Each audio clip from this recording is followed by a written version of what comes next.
Tuning in to another episode of the most dangerous combat sport in the world, American politics. King by the King Media TV, add my name, and Mouthpiece Sports Network. I'm Ted King. And so after a whole month of government shutdown, standoff, we're going to go through the chronological stages of the impactful parts as to what's going on in our country. On October the 8th, Senator Ruben Gallego and Mark Kelly, both are Arizona Democrat, were publicly sparred with House Speaker Mike Johnson and Republican Mike Lawler over the delay in swearing of Democrat Andrelita Grijalva. What you're going to hear is Republican Ruben Gallegos state, "Let's be clear.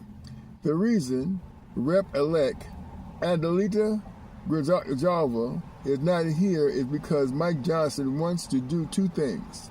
Number one, cover up the pedophiles on the Epstein list," Gallego told reporters, "and number two, put his members in a really rough position when it comes to voting and extending these Affordable Care Act tax credits." So he says, he's making a statement. You'll hear this coming up right now. Let's be clear. The reason Andrelita Grijalva is not here is because Mike Johnson wants to do two things. Number one, cover up for pedophiles on the Epstein list. And number two, put his members in a really rough position when it comes to voting and extending these ACA tax credits. Oh, hey, gentlemen. Hey, Speaker. Appreciate it. Good to see you all. Hey, so his Congresswoman and a friend of ours, Andrelita Grijalva, we're waiting. Yeah, reopen the government so we can get back to work. I mean, but this excuse just keeps on moving. Yeah, Well, it's not great if you want representation. Not last week. no, there There's was 750. Wait, let me answer the question. We're happy that she got elected. She's filling her father's seat. That's fantastic. We have a long tradition here and a process of how we administer the oath to a member. You know, you served here for a while. We're going to do that as soon as we get back to work, but we need the lights turned back on, so we encourage both of you to go open the government Didn't we so do we can that get everybody with back to the work. Virginia Republican swore the person No, in no. under this circumstance? The exception is there were two Floridians who were elected in a special election. This happened a couple months back. They were here on a day. They had their families here. They had a scheduled day for the oath of office, and the House was called out of session that day. They had all their family and friends here. So we went ahead and went through the process in a pro forma. With all due Let me respect, finish. Wait, let me answer the question if you're going to ask it. And so that was the exception we did because the family was here. Ms. Grijalva, Rep-elect Grijalva, has not yet had a scheduled day because she was elected after the House was out of session. So I am anxious to administer the oath to her How much is this as soon actually? as you guys just vote don't to want open her the to be government. on the Epstein. You don't want to be on the Epstein discharge. How much? It's Because you're totally absurd. Come Based here, on- Mike Lawler from New York. Tell With him. all due respect, you voted multiple times to keep the government shut down, okay? The Republican members from Arizona voted to keep the government open. They did. So don't sit here and try to lecture us about So whether tell or me not what's we gonna did our happen to job. premiums We in did our your job. You did not. What's going to be the premiums? What happens to ACA premiums? Oh, you mean the bill that I'm signed on to extend it? Oh, yeah, When cute, is right, that because gonna you know what? happen? We actually have put forth legislation to do it. You guys just keep pontificating. Get We your got to people get the in. government open and turn the lights on so we can get everybody Get your back here and get people the in regular and session. stop covering up for the pedophiles. There's not, that's ridiculous. Nobody's covering up for pedophiles. ridiculous. So You knock know, it the hell off. she knows, you You're know that she is absolutely the, absurd. you know Okay, she is I'm the going to get vote. back to work. These gentlemen had a publicity stunt here. You see the issue. They need to go and vote to reopen the government. Get your Plain people and back. simple. One of the- Get your The people House back. has done its work. Every single Republican in the House but one voted to keep the government open, to make sure TSA agents, Border Patrol agents, And even if they the do troops anything, and everybody they're else not obey. here next week, even if we strike a deal. You have to And get the them coming Democrats back. have voted repeatedly to keep the government closed. Plain and simple. That Premiums is are the gonna issue. go up. First things first, Premiums open the are going government. up. We'll get back to Mike, work. you're Thanks gonna for continue visiting. to go on. Can I ask you The one more premiums are gonna up. Thank you, sir. Thank you, sir. That was fun. Now, it's apparent that Mike Lawler is either the point man, the pitch man, or the protector of the Speaker of the House, Mike Johnson, because on that same day, reported October the 8th, he confronts Akeem Jeffries. Let's watch this. The government remains shut down, and chances of a solution do not seem to be rising, but temperatures certainly are. Republican Congressman Mike Lawler confronted Democratic leader Hakeem Jeffries after a news conference. You're not going to talk. Wasted. You're not going to talk to me. Wasted You're not on going to talk to me fraud and talk and over non-New me York residents because you don't getting want to paid. hear what I have to say. Oh, I'm listening. So why Go don't you ahead. just keep your mouth shut? Oh, because you is showed that- up. is that the way to you talk? showed up. You showed up. Yeah. And so you voted for this one I big signed ugly on bill. for this. I'm here on his my behalf 'cause of he's my afraid to debate. constituents Is because that you right? shut the government down. And my constituents are suffering as a result of your ridiculous ploy because you're so afraid of Zohran Mandami. By the way, when are you endorsing him? By the way, do you endorse him for mayor? First of all, are Are you going to endorse him for mayor? Listen, you're a complete and total embarrassment right now. Oh, With us now is the House Minority Leader, Hakeem Jeffries. Leader Jeffries, thank you so much for being with us. We'll get to you and your friend Mike Lawler in just a second. But first, I do want your reaction to the word that all the Israeli hostages could be home within days. Your reaction to that and what you think President Trump's role was in brokering this deal. Well, good morning. Great to be with you. It's a very, very positive step in the right direction. We're all hopeful that this agreement will be finalized, that the hostages will be released in a matter of days and returned home to their loved ones. Of course, that we can surge humanitarian assistance into Gaza to alleviate the pain and suffering that Palestinian civilians have been experiencing in a theater of war for the last 2 years, and that we can achieve not just a ceasefire, but a pathway toward a just and lasting peace for both Israel and the Palestinian people.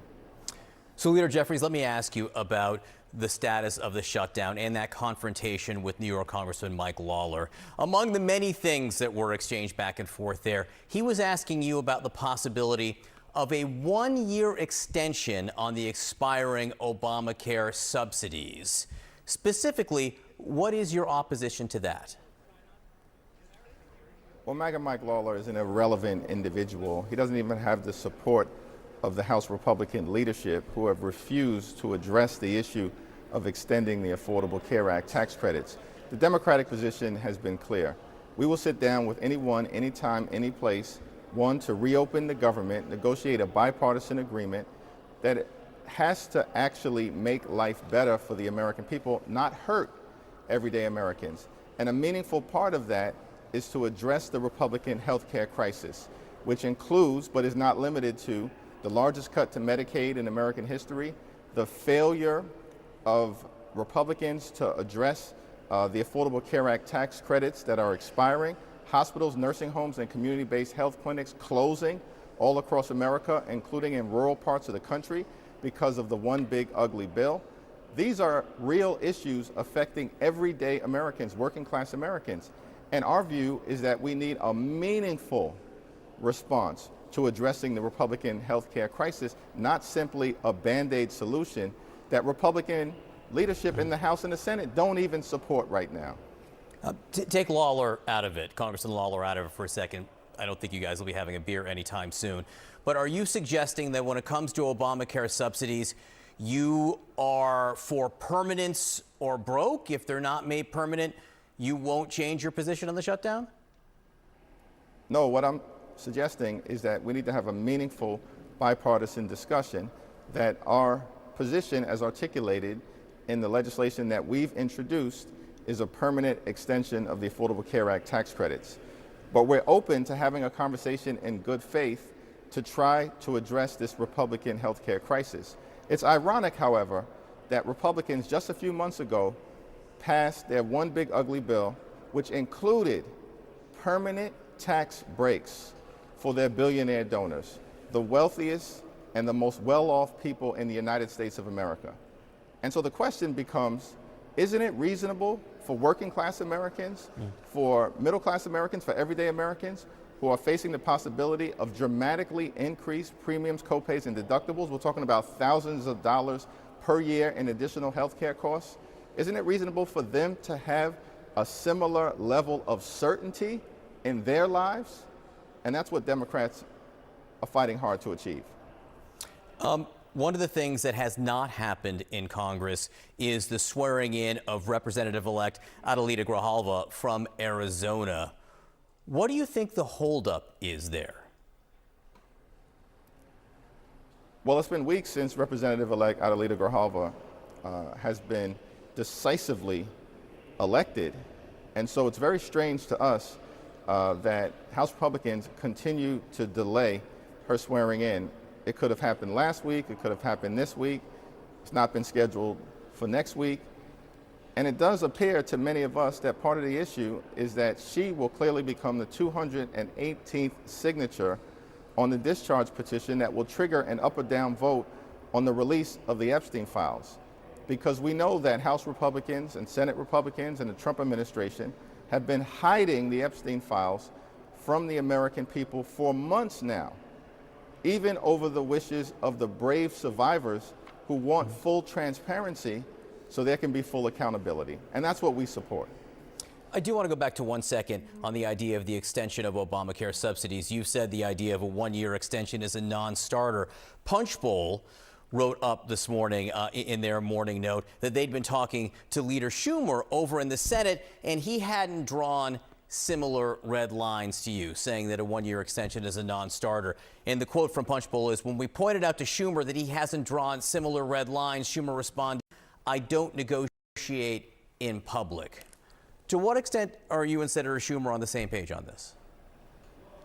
The interesting thing is that for weeks we've seen House and Senate Democrats on the same page, and we continue to be on the same page as it relates to defending the health care of the American people and demanding a bipartisan negotiation between House Republicans, House Democrats, Senate Republicans, Senate Democrats, and the administration, so we can enact a spending agreement that actually makes life better for the American people, addresses the cost of living crisis that Donald Trump is inflicting on everyday Americans, healthcare premiums about to skyrocket, housing costs totally out of control, electricity bills have been skyrocketing, grocery prices remain high. We just need to sit down and have a bipartisan negotiation in order to make life better for the American people and address the Republican healthcare crisis that is devastating people. Working class America, rural America, urban America, small town America, the heartland of America, and black and brown communities throughout America. This is an all hands on deck moment. And House and Senate Democrats have been completely aligned, and Senate Democrats continue to hold the line in a strong and principled way on behalf of the American people. House Minority Leader Hakeem Jeffries from New York, we appreciate your time this morning. Thank you.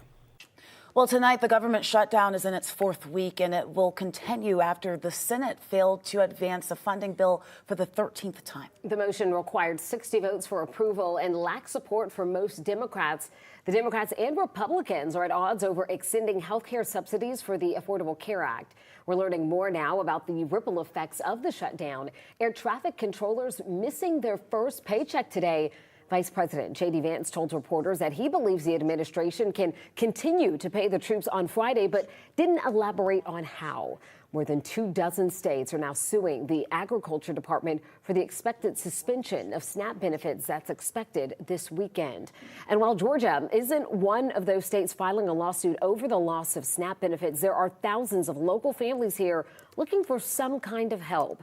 If the federal government is still shut down when Saturday comes, recipients will not have any more funds added to their SNAP cards.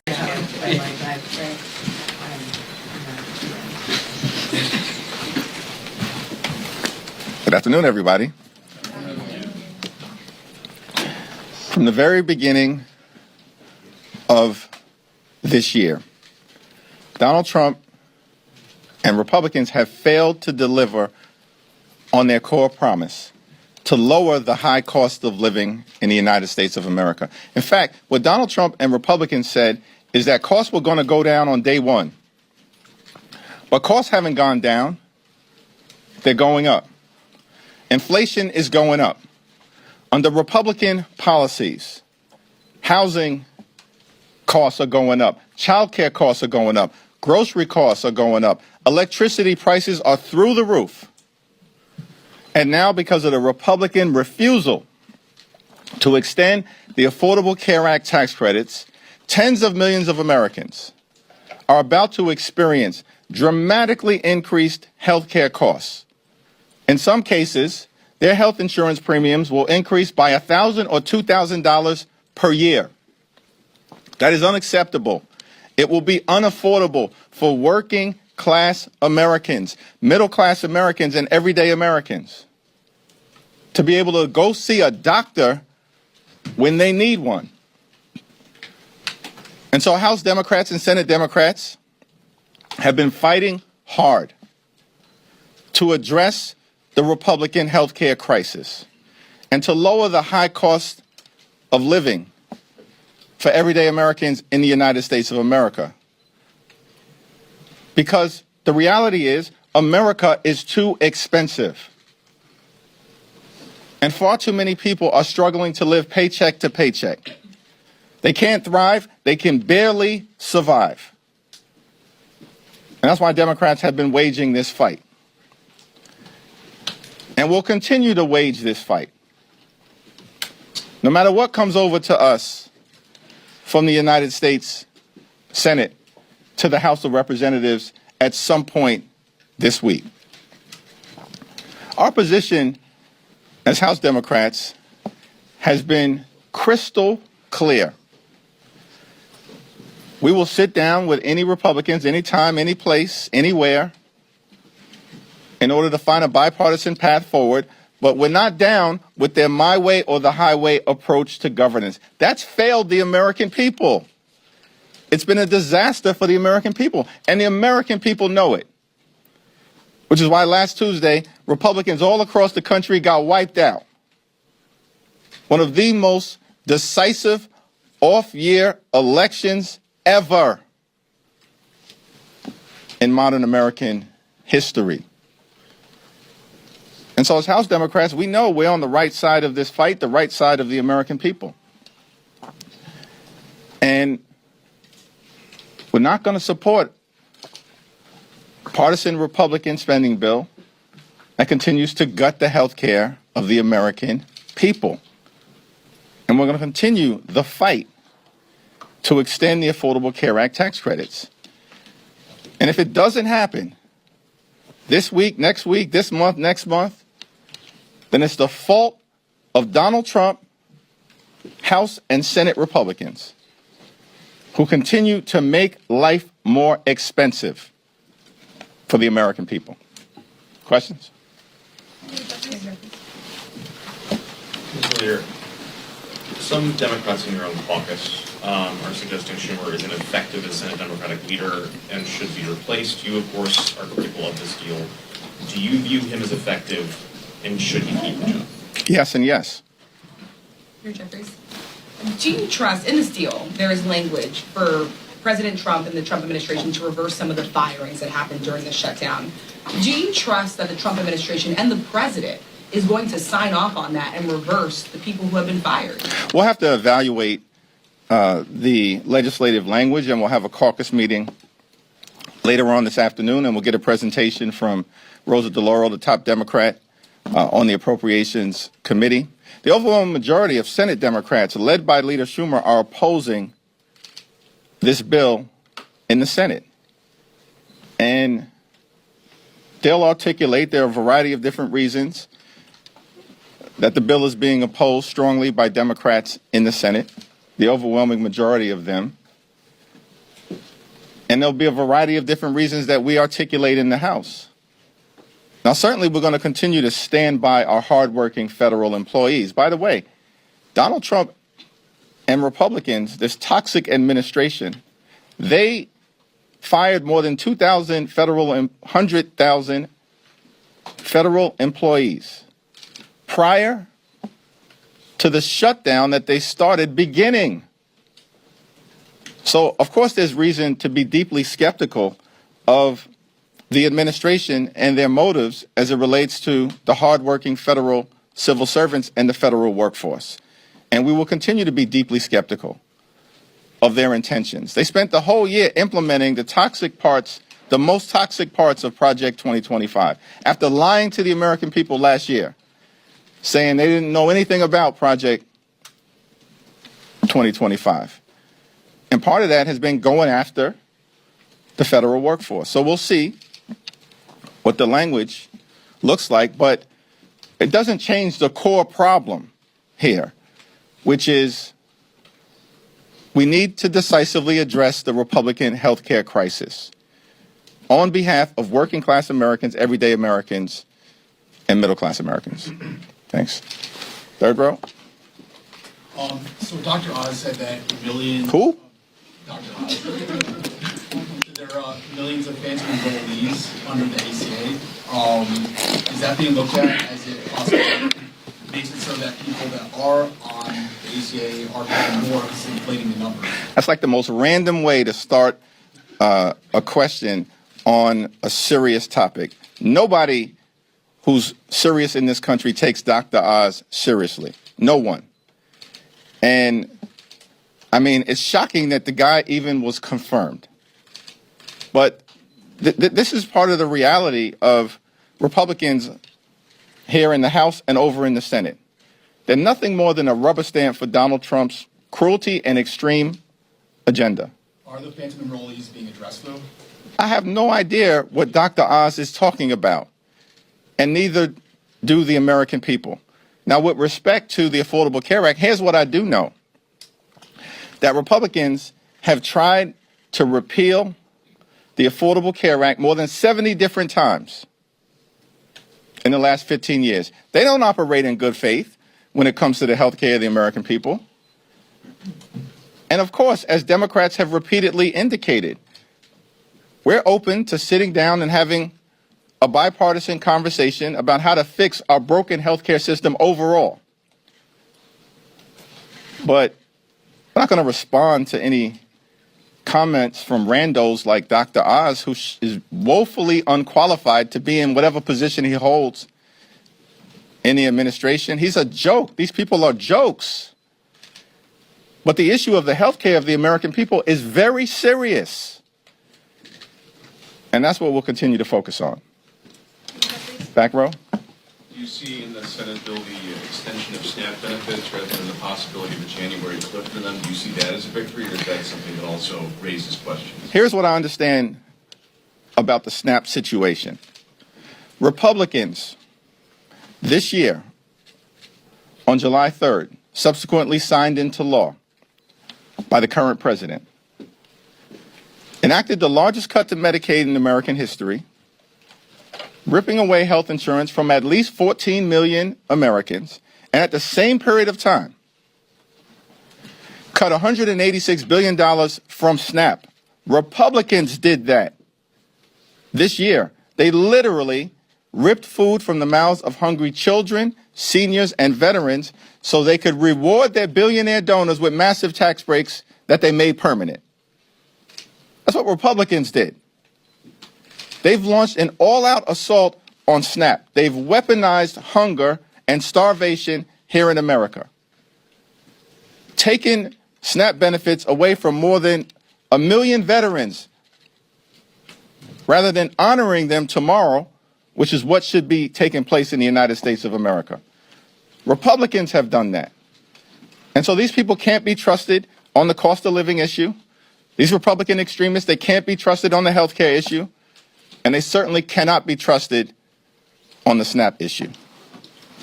As you know, this has been the longest shutdown in American history. You've seen chaos at airports, delayed SNAP benefits, people losing their jobs. And yet, the deal that Democrats agreed to has been a deal that's been on the table for a while now. Still no policy outcome on health care.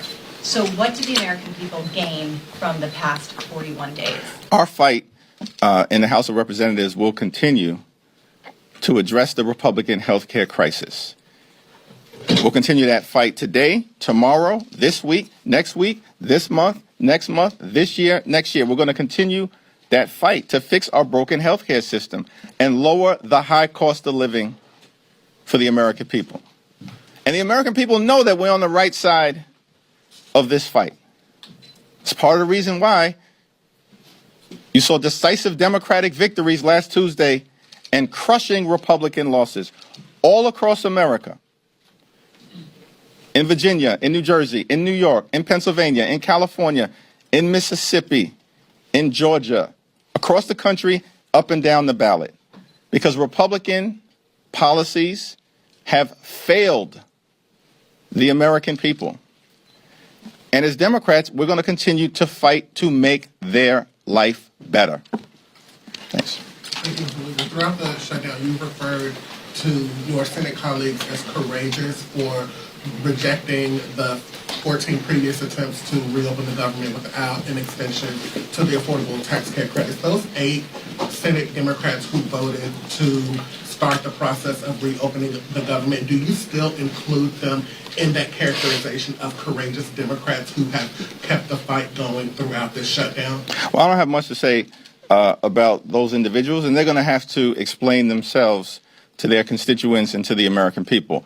I certainly believe that Senate Democrats, the overwhelming majority of Senate Democrats, led by Chuck Schumer, have waged a valiant fight over the last 7 weeks, defeating the partisan Republican spending bill 14 or 15 different times, week after week after week, and continue to oppose this effort of passing legislation that does not address the Republican health care crisis by extending the Affordable Care Act tax credits. But the fight is getting ready to shift back to the House, where we're going to work hard, hold the Republicans accountable. All of these loudmouths on the House Republican conference side who's been saying for the last several weeks that we have to extend the Affordable Care Act tax credits. Now is their chance.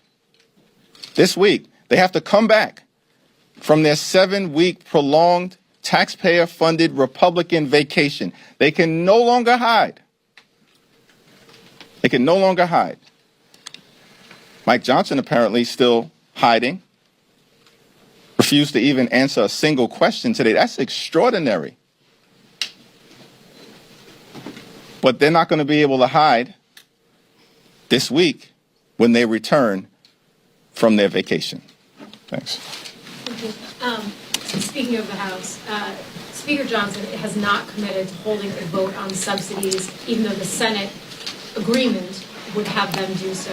What do you say to that? And then also, what do you think that would do to the relationship between Republicans and Democrats on the House side?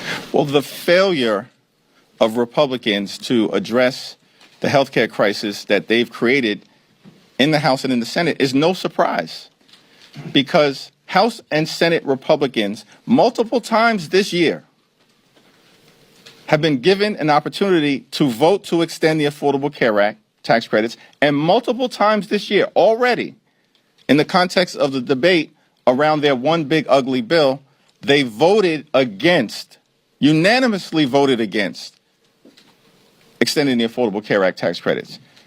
So over the last several weeks, it's become increasingly difficult for them to hide from their position as it relates to the health care of the American people. And House Democrats, joined by our colleagues in the Senate, we're not going to stop the fight.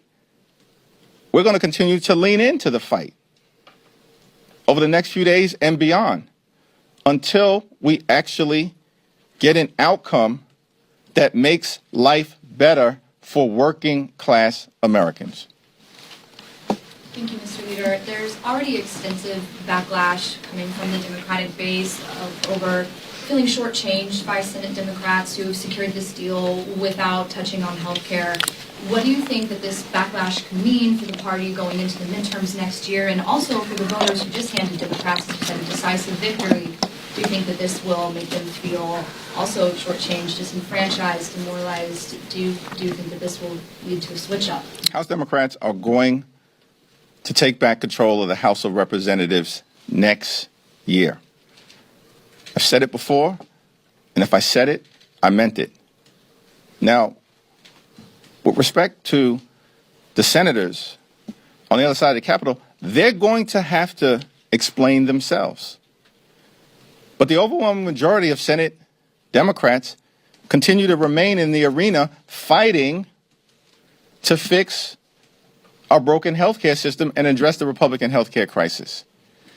This fight for us is not partisan.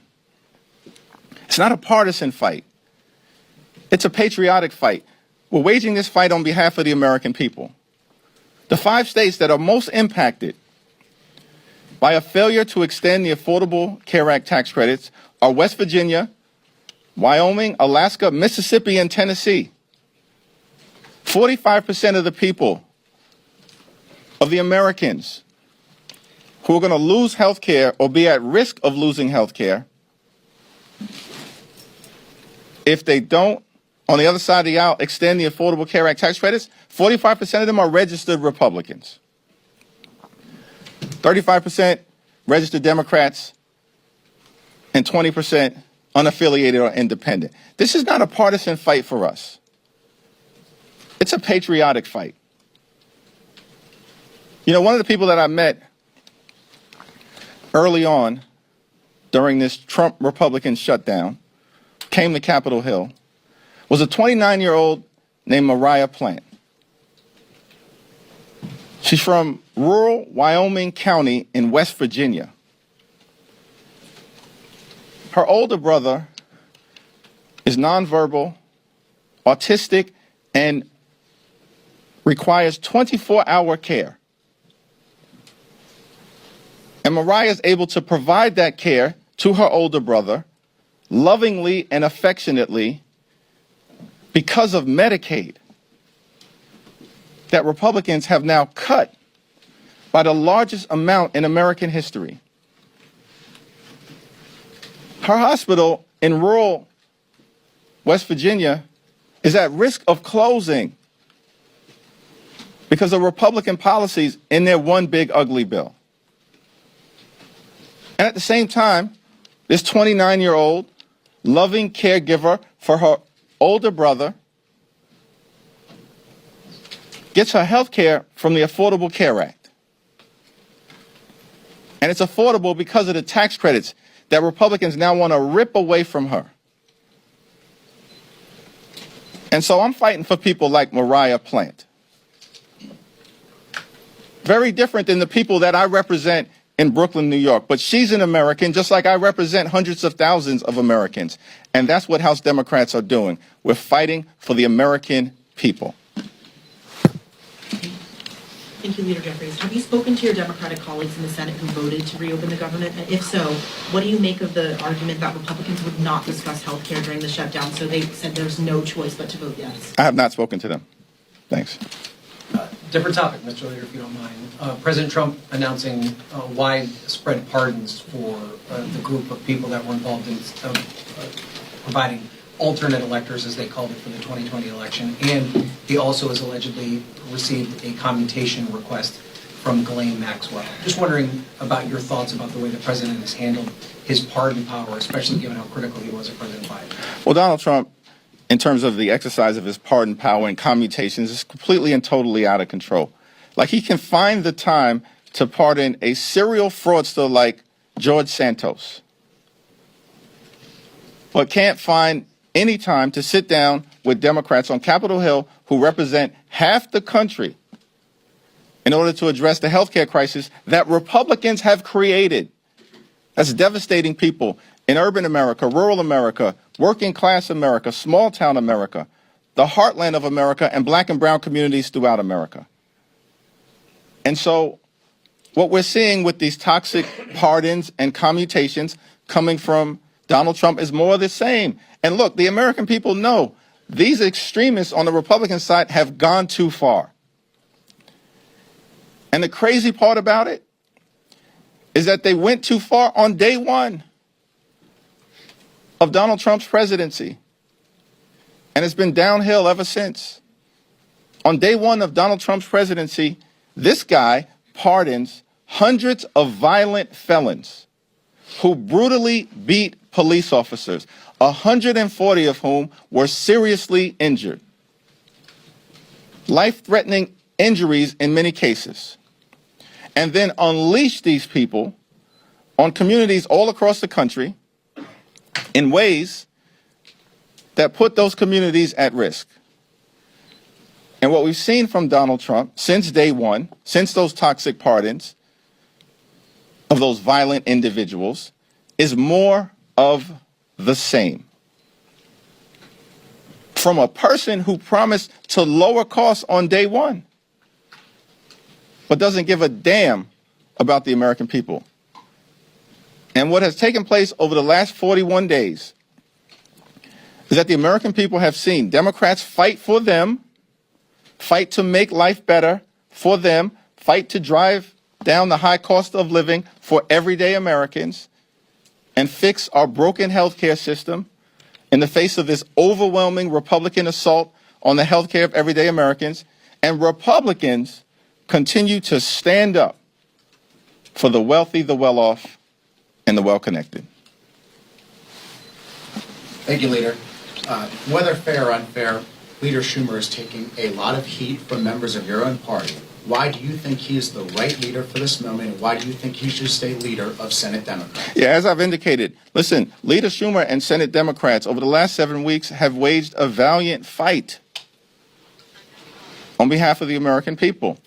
And I'm not going to explain what a handful of Senate Democrats have decided to do. That's their explanation to offer to the American people. What we're going to continue to do as House Democrats, partner with our allies throughout America, is to wage the fight to stay in the Coliseum,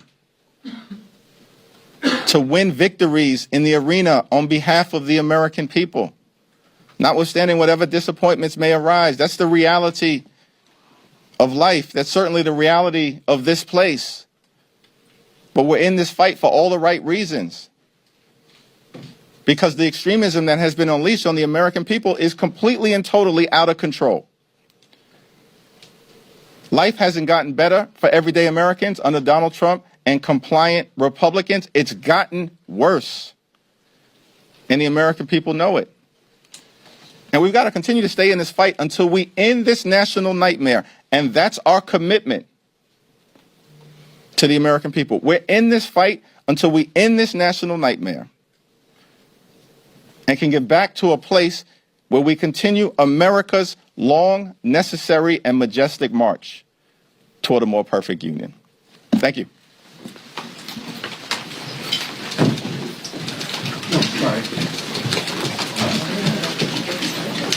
I didn't know you were